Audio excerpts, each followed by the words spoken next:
నమస్కారం. మీరు చూస్తున్నది అనేక వార్తలను మీకు అందిస్తున్న రుద్ర న్యూస్. స్వార్థం చూపని కృషి వలుడు, కష్టమైన ఇష్టముగా భావించేవాడు, దుర్గంధమైనా సరే సుగంధమని భావించి పరిశుభ్రతను ప్రసాదించే త్యాగధనుడు, పరిసరాలు తన కార్యాలయం, పరిశుభ్రతే తన ఉద్యోగం, నిస్వార్థానికి నిలువెత్తు రూపం మున్సిపల్ కార్మికుడు. మున్సిపల్ కార్మిక, అందుకో ఇదే మా రుద్ర న్యూస్ అభివందనం. సిద్దిపేట జిల్లా హుస్నాబాద్ పట్టణంలో మున్సిపల్ కార్మికుల యూనియన్ నూతన కమిటీని సోమవారం రోజున ఎన్నుకోవడం జరిగింది. మున్సిపల్ కార్మికులు 113 మంది ఉండగా నేడు నూతన కార్యవర్గం ఎన్నిక సంబరం అంబరాన్నంటింది.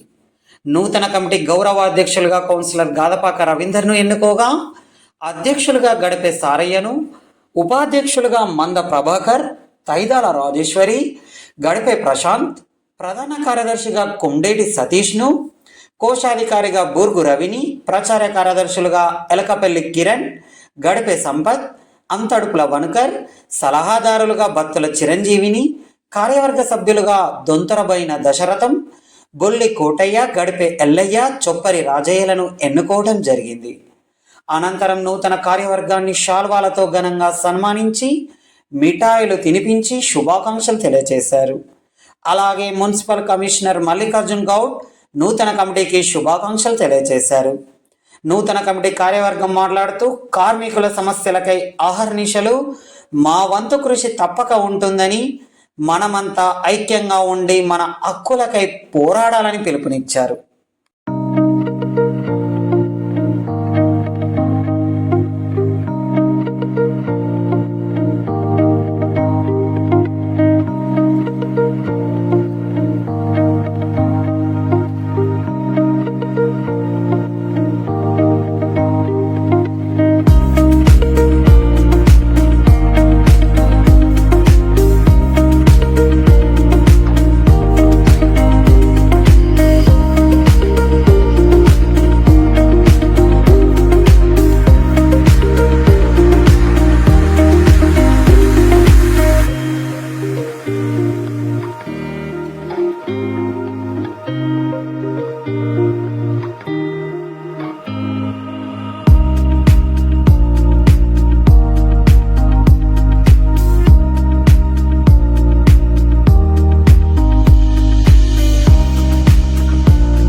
మున్సిపాలిటీ యూనియన్ అధ్యక్షునిగా గాజపాక రవి గారిని ఎన్నుకోవడం జరిగింది. అందులో గడిపే సారే అధ్యక్షులు కొండేటి సంపతి,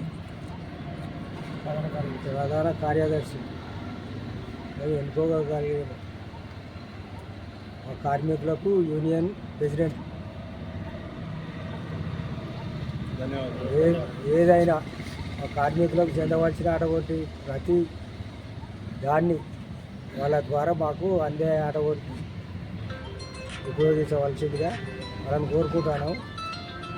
పెద్దలందరికీ ధన్యవాదాలు తెలుపుకుంటూ మున్సిపల్ కార్మిక యూనియన్ అసోసియేషన్ అధ్యక్షుడిగా గడిపే సారే అని నన్ను ఎన్నుకోబడింది. కార్మిక సోదరులకు అందరికీ ధన్యవాదాలు. అలాగే గౌరవ అధ్యక్షుడిగా గాదపాక రవాణా గారిని ఎన్నుకోవడం జరిగింది. అందరి కార్మిక సోదరులకు ధన్యవాదాలు, కృతజ్ఞతలు. ఈరోజు హుస్నాబాద్ పురపాలక సంఘంలో కార్మిక సంఘం ఎన్నికలు నిర్వహించుకోవడం జరిగింది. ఇందులో భాగంగా కొండేటి సతీష్ అనే నన్ను ప్రధాన కార్యదర్శిగా కార్మికులు ఎన్నుకోవడం జరిగింది. మా కార్మికులందరికీ ధన్యవాదాలు తెలియజేస్తున్నాను. ఈరోజు హుస్నాబాద్ పురపాలక సంఘం కార్యాలయంలో పనిచేస్తున్నటువంటి పబ్లిక్ హెల్త్ వర్కర్సు అంటే శానిటేషన్ సిబ్బందికి సంబంధించి నూతన కార్యవర్గాన్ని ఎన్నుకోవడం జరిగింది. గతంలో కూడా 2014 నుంచి 2019 వరకు కూడా నన్ను గౌరవాధ్యక్షునిగా ఎన్నుకొని అనేక పోరాటాలు చేసి వేతన పెంపు కోసం కానీ జిల్లా రాష్ట్ర స్థాయిలో ఉండేటువంటి పిలుపు కార్యక్రమంలో భాగంగా అనేక కార్యక్రమాలు నిర్వహించడం జరిగింది. మరియు మళ్ళా మధ్యలో కూడా వాళ్ళ కార్యవర్గం పటిష్టంగా కొనసాగింది. అప్పుడు కూడా వాళ్ళు అనేక పోరాటాలు చేసిండ్రు. మళ్ళీ ఇప్పుడు నూతనంగా ఈరోజు మున్సిపల్ సిబ్బంది సిఐటియు ఆధ్వర్యంలో వీళ్ళు నూతన కార్యవర్గాన్ని ఎన్నుకున్నారు.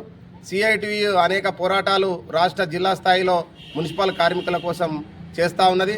కనీస వేతన చట్టాన్ని అమలు చేయడం కోసం, వీళ్ళను పర్మనెంట్ చేయడం కోసం అనేక పోరాటాలు కూడా చేస్తూ ఉన్నది. మరి కార్యవర్గం ఎన్నుకోవడం, యూనియన్ ఎన్నుకోవడం, సంఘం పెట్టడం అంటే ఇది ఎవరికో అనుకూలం, ఎవరికో వ్యతిరేకం కాదు. వాళ్ళ హక్కుల కోసం నిరంతరం పోరాడుతూ శ్రమ పని దినాలను తగ్గించడంతో పాటు, తర్వాత పని గంటలు తగ్గించడంతో పాటు వాళ్లకు కనీస వేతన చట్టాన్ని అమలు చేయాలి. వారికి పర్మనెంట్ శాశ్వతమైనటువంటి ఉద్యోగ భద్రతను కల్పించాలి. తర్వాత ఇన్సూరెన్స్ కానీ, ఈఎస్ఐ కానీ, పిఎఫ్ సౌకర్యాలను వాళ్ళను అమలు చేయడానికి పూర్తి స్థాయిలో ప్రభుత్వం మీద సిఐటి ఆధ్వర్యంలో పోరాటం చేయడం జరుగుతుంది. మరి నన్ను గౌరవాధ్యక్షునిగా ఎన్నుకున్నందుకు ఈ 113 మంది ఉన్నటువంటి హుస్నాబాద్ మున్సిపల్ కార్మిక సోదర సోదరి మనులందరికీ హృదయపూర్వకమైనటువంటి ధన్యవాదాలు, హృదయపూర్వకమైనటువంటి జైభీములు. మరియు వీళ్ళ యొక్క సమస్యల కోసం పూర్తి స్థాయిలో నేను పనిచేయడానికి సిద్ధంగా ఉన్నా. అనుభవం ఉన్నటువంటి మన బాపు ఎల్లయ్య గారు ఉన్నారు. ఆ తర్వాత సారన్న ఎప్పటి నుంచో అధ్యక్షునిగా పనిచేస్తూ ఉన్నారు. మిగతా సతీష్ కానీ మిగతా కార్యవర్గ సభ్యులందరూ కూడా వారి యొక్క సమస్యల కోసం పోరాడడానికి ముందుంటారు. మనం పనిచేస్తూ కొట్లాడాలి. ఊరిని ఏ విధంగానైతే శుభ్రంగా ఉంచి పురపాలక సంఘం పని ఏ విధంగానైతే మనం మన విధులను, మన బాధ్యతలను నిర్వర్తిస్తామో, మన హక్కుల కోసం పోరాడుతూనే మనం పని కూడా, బాధ్యతను కూడా పూర్తి స్థాయిలో నిర్వర్తించాలి. బాధ్యత పూర్తి స్థాయిలో నిర్వర్తిస్తూ మన హక్కుల కోసం పోరాడాలి. మనం ఎవరికి వ్యతిరేకం కాదు, ఎవరికి అనుకూలం కాదు. కాబట్టి మన కనీస వేతన చట్టాన్ని మన జీతభత్యాల కోసం కానీ, మన పనిదినాల కోసం కానీ ఏదైతే జిల్లా రాష్ట్ర స్థాయిలో ఉండేటువంటి సిఐటియు యూనియన్ పిలుపునిస్తుందో ఆ పిలుపులో భాగంగా మనం పనిచేయాలి. నేను ఈ సందర్భంగా మన గౌరవ మంత్రివర్యులు పొన్నం ప్రభాకర్ గారిని కూడా హృదయపూర్వకంగా వేడుకునేది ఏంటి అంటే, చాలా సంవత్సరాలుగా చాలని వేతనాలతోటి ఈ హుస్నాబాద్ గ్రామ పంచాయతీ ఊరు పుట్టినప్పటి నుంచి లక్ష్మీకాంతారావు గారు సర్పంచ్గా ఉన్నప్పటి నుంచి అనేక ఊడిగం చేస్తూ అనేక కుటుంబాలు వెట్టి చాకిరి బానిసత్వం చేసినట్టుగా ఈ హుస్నాబాదు గ్రామ పంచాయతీకి కానీ పురపాలక సంఘానికి కానీ చాలా కుటుంబాలు పనిచేస్తూ ఉన్నారు. వాళ్ళు మళ్ళీ వాళ్ళ భర్తలు పోతే భార్యలు పోతే వాళ్ళ పిల్లలు కూడా వేరే పని దొరకక ఈ పనిని ఎంచుకుంటా ఉన్నారు. మరి ఎక్కువ శాతం వెనుకబడిన వర్గాలైనటువంటి దళితులే ఈ పురపాలక సంఘంలో కానీ మున్సిపాలిటీలో కానీ పనిచేస్తారు. కాబట్టి వారి యొక్క కనీస వేతన చట్టాన్ని అమలు చేయడానికి రాష్ట్ర ప్రభుత్వం యొక్క దృష్టికి తీసుకొని పోయి గౌరవ మంత్రివర్యులు కూడా కార్మికుల యొక్క పక్షాన, కార్మికుల పక్షపాతిగా ఉండి వీళ్ళ యొక్క సమస్యల పరిష్కారంలో మాకు సహాయ సహకారాలు అందించాలని ఇళ్ళ మేము తప్పకుండా వారి యొక్క సహకారాన్ని తీసుకుంటామని ఈ సందర్భంగా తెలియజేస్తూ, ఈ అవకాశం ఇచ్చినటువంటి కార్మిక సోదర సోదరిమణులకు హృదయపూర్వక ధన్యవాదాలు తెలియజేస్తూ ముగిస్తాం.